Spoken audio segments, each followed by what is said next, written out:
Tubeless tyre के लिए puncture kit मंगाए हैं, तो सामने ओपन करके दिखा देते हैं आप लोग को भी।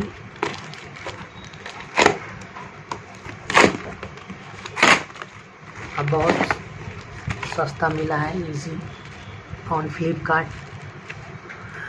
अप्रॉक्स 200। 10 puncture kits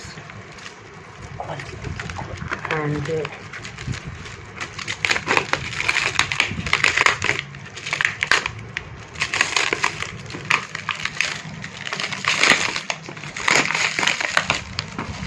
जैसा कि आप लोग देख रहे हैं, साथ में एक गम दिया है, पंचर किट दी है साथ में,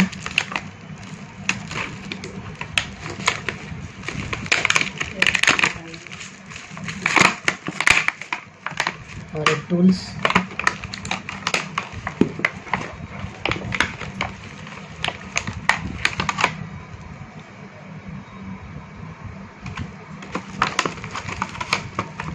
काठी को निकालने के लिए जो टायर में ग्लास है, और एक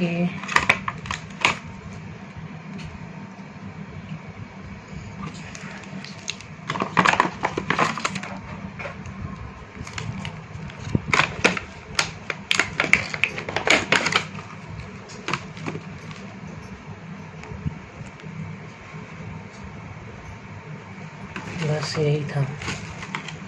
इससे इजीली अपने घर पे ही आप अपना पंचर बना सकते हैं।